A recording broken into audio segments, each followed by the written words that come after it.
Georgia's president said she did not recognise the results of this weekend's parliamentary vote, which election officials say was won by the ruling Georgian party, aimed at moving it off a path towards Europe, and called for Georgians to rally in Tbilisi to protest the results. Many Georgians viewed Saturday's vote as a referendum on the opportunity to join the EU, as Brussels had suspended Georgia's EU membership process indefinitely because of a Russian-style foreign influence law passed in June. The election campaign was dominated by foreign policy and marked by a bitter fight for votes and allegations of a smear campaign. European electoral observers said the election took place in a divisive environment marked by intimidation and incidents of vote buying, double voting and physical violence. The centre-right GERB party of former Bulgarian Prime Minister Boyko Borisov is the likely winner of Bulgaria's parliamentary elections, according to exit polls. Initial results are expected Monday, but it could take days before final official results are announced. If these results confirm the exit poll, Borisov will be handed a mandate to form his fourth cabinet. It appears, however, that it will be an uphill task for him to find allies to form a governing coalition in a fragmented parliament. Voter fatigue and disillusionment with politicians has created an environment where radical political voices, aided by widespread Russian disinformation, are successfully undermining public support for the democratic process and boosting the popularity of pro-Russian and far-right groups. There was no clear winner in the latest vote held in June, and the 7 groups elected to the fragmented legislature were unable to put together a viable coalition.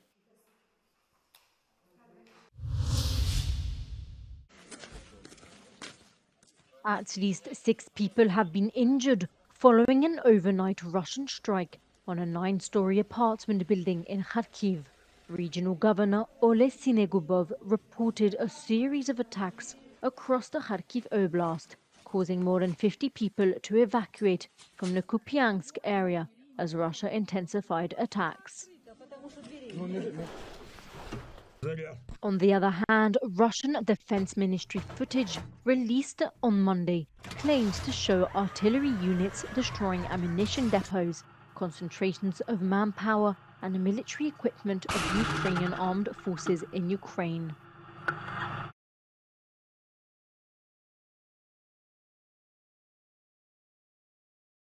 Meanwhile, on the global stage, Republican vice presidential nominee J.D. Vance said during a talk show on Sunday that Russia is an adversary of the United States, but suggested it's counterproductive to approach Moscow as an enemy.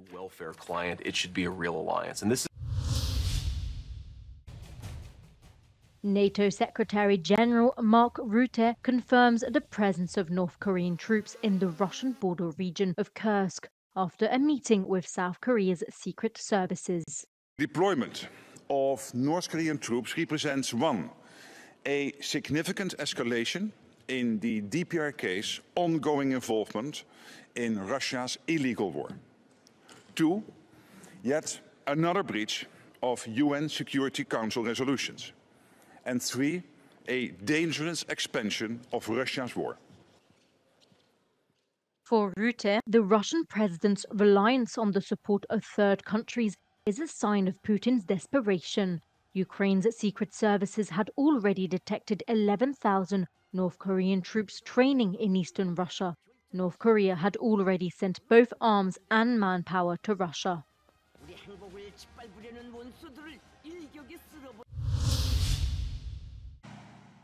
The result of the US presidential election will impact the outcome of the war in Ukraine and, by extension, the security of the European Union.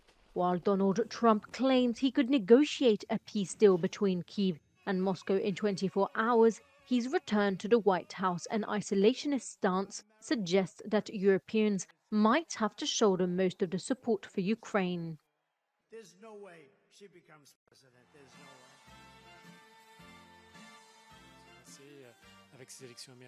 If Trump wins the election, he just might say to Ukraine, the last batch of support that you got, well, that was the last batch.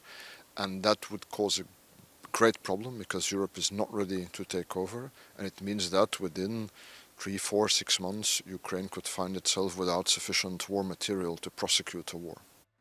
In contrast, even if US Vice President Kamala Harris has expressed firm support for Ukraine, Europeans will likely be called upon to strengthen their defense capabilities.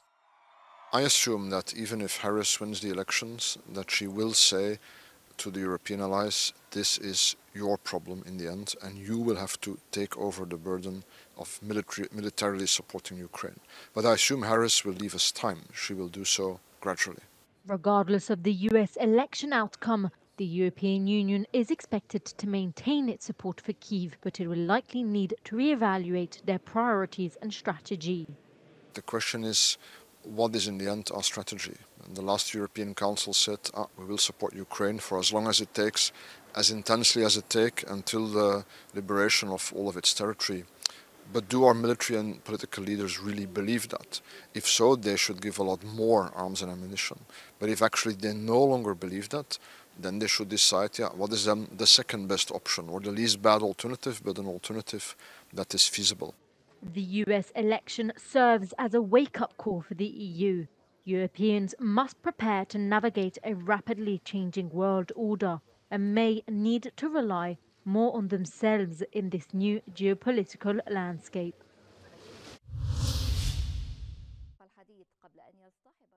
Egypt's president says his country proposed a 2-day ceasefire between Israel and Hamas, during which 4 hostages held in Gaza would be freed.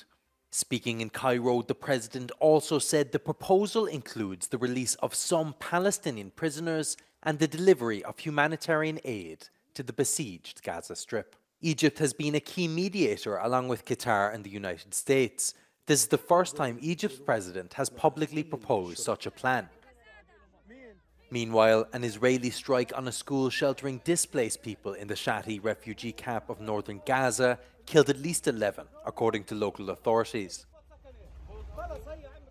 Israel has struck a number of schools turned shelters in Gaza during the one-year conflict, saying it precisely targets militants hiding out among civilians. These strikes often kill women and children.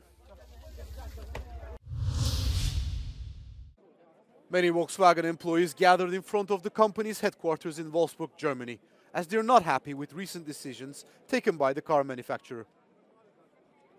According to the General Works Council, Volkswagen is planning to close at least 3 plants in the country and cut tens of thousands of jobs in the process. Das verunsichert natürlich ganz viele Menschen, weil das elementar die Zukunft in Frage stellt und wie es dann hier halt weitergeht. The ones that will keep their job might see cuts up to 18% in their salary. However, negotiations are continuing between the group and the IG Metall trade union. Es sind sehr drastische Einkürzungen und das macht natürlich die Angst. Man muss gucken, wie man seine Familie ernähren kann. The management is demanding a permanent 10% reduction in monthly pay and 2 zero rounds in 2025 and 2026, meaning employees would not receive any raises or cost of living adjustments during those 2 years. Meanwhile, IG Metall is demanding a 7% wage increase for the employees. Volkswagen had already announced drastic cost and job cuts at the beginning of September as the job security and the company wage agreements were terminated. Erst kam die Angst, wie meine Kollegen das schon gesagt haben, dann kam aber die Enttäuschung, weil sowas hatten wir bei Volkswagen noch nie, und jetzt kommt die Wut. Volkswagen is justifying the tightened austerity measures by stating that car sales in Europe had fallen significantly and the company is selling 2 million cars below the pre-corona level. The second round of negotiations will take place on Wednesday.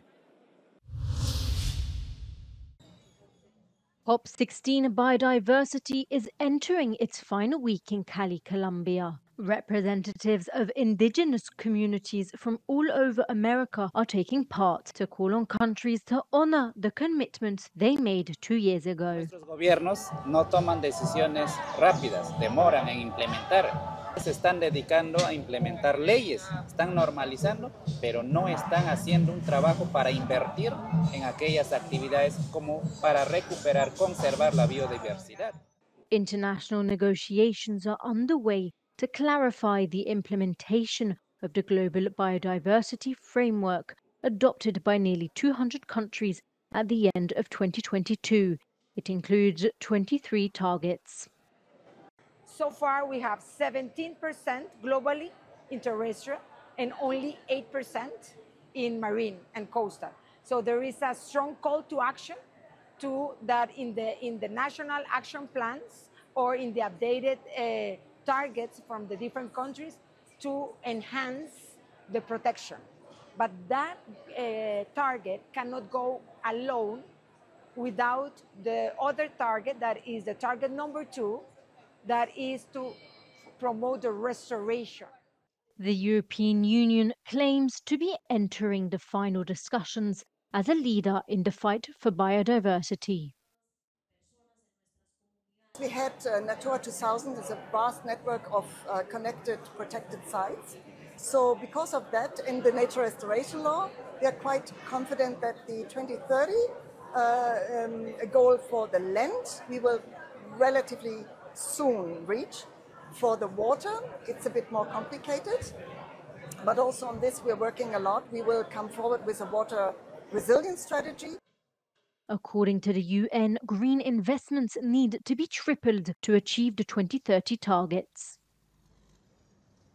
Quelques 140 ministres et une douzaine de chefs d'État sont attendus lors de cette seconde semaine décisive. La présidence colombienne dit s'attendre à des décisions majeures pour transformer en actes les promesses de stopper la destruction de la biodiversité. Cyril Fourneris, Euronews, Cali.